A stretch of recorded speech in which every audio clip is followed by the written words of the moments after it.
Good morning बच्चों। आज की जो हमारी वर्कशीट आई है इसका टॉपिक है भारतीय संविधान के मुख्य लक्षण पार्ट 2। तो ये हमारे राजनीतिक विज्ञान से है, राजनीतिक जीवन से है। तो बच्चे इसमें सबसे पहले आपको बताया है कि संसदीय शासन पद्धति क्या होती है। देखो, हमारे संविधान ने, हमारे भारत के संविधान ने हमारे सभी नागरिकों को वोट डालने का अधिकार दिया हुआ है। संविधान सभा के सदस्यों को ऐसा महसूस हुआ कि स्वतंत्रता संघर्ष ने ही भारतीय जनता को वयस्क मताधिकार का प्रयोग करने के योग्य बना दिया है। वयस्क मताधिकार मतलब जो भी 18 साल का व्यक्ति है और उससे ऊपर का व्यक्ति है वह अपना वोट दे सकता है। उन्हें विश्वास था कि इससे लोकतांत्रिक सोच और तौर तरीकों को प्रोत्साहन मिलेगा, साथ ही जाति, धर्म और लिंग आदि के फर्क पर आधारित असमानता की बेड़ियों को भी तोड़ा जा सकता है। यानी कि जो हमारी संविधान सभा के सदस्य थे उन्होंने जाति, धर्म और लिंग आदि के फर्क पर जो समाज में असमानता थी उसको दूर करने के लिए भी ये जो था वयस्क मताधिकार था, इसका प्रयोग करने के योग्य बनाया। सार्वभौमिक मताधिकार में जनता को बिना किसी भेदभाव के लिए अपना प्रतिनिधि चुनने का अधिकार होता है और प्रतिनिधि जनता के प्रति जवाबदेह होती है। आपने देखा होगा आपके मम्मी पापा जो हैं वो वोट देने जाते हैं और अपना प्रतिनिधि चुनते हैं। तो बेटा यही जो पद्धति होती है शासन की, इसे बोलते हैं संसदीय शासन पद्धति या जनता की शासन पद्धति, ये बन जाती है। तो जब शक्तियों की बात आती है, शक्तियां मतलब काम करने की शक्ति, तो संविधान के अनुसार राज्य के 3 अंग हैं। पहला तो है विधायिका, फिर है कार्यपालिका, फिर है न्यायपालिका। विधायिका क्या होती है? इसमें जो जनता जिन लोगों को चुनती है, प्रतिनिधि चुनती है, वो कानून का निर्माण करते हैं। कार्यपालिका होती है जहां कानूनों को लागू करने और शासन चलाने का जो काम करती है। और न्यायपालिका यह न्याय व्यवस्था की देखरेख करती है और इसका कार्य कानून की सही व्याख्या करना होता है।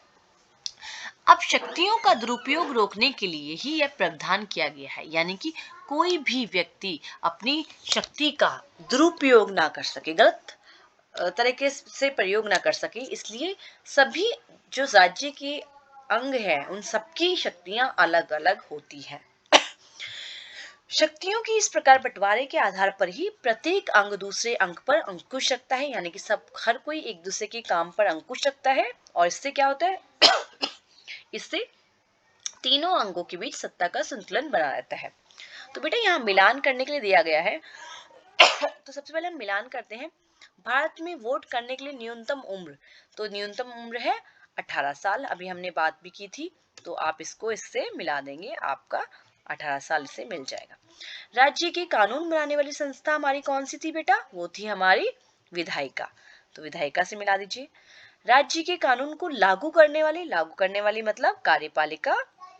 राज्य के कानूनों को सही व्याख्या और न्याय करने वाली संस्था, वो थी बेटा हमारी न्यायपालिका। ठीक है, तो ये चारों आप करेंगे, इसमें मैचिंग करेंगे।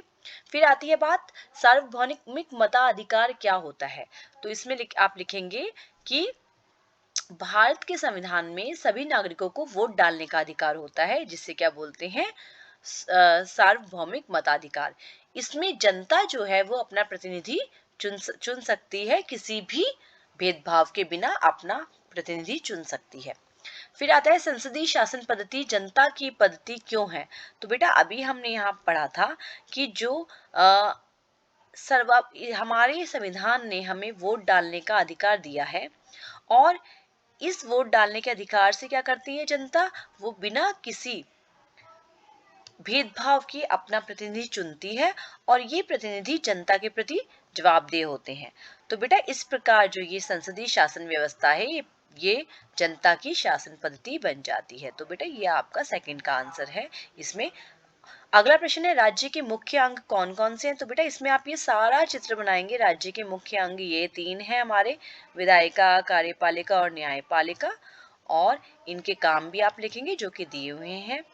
फिर है शक्तियों के बंटवारे से आप क्या समझते हैं।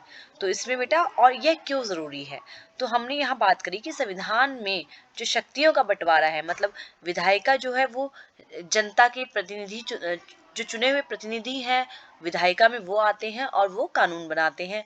फिर कार्यपालिका क्या करती है, फिर न्यायपालिका क्या करती है, और उसके बाद इनकी जरूरत क्या होती है ताकि इन सभी अंगों अंग जो है वो एक दूसरे पर अंकुश रख सकें और इनके बीच सत्ता का संतुलन बना रहे। तो ये आप सभी आंसर करेंगे, अपनी कॉपी में करेंगे और मुझे भेजेंगे।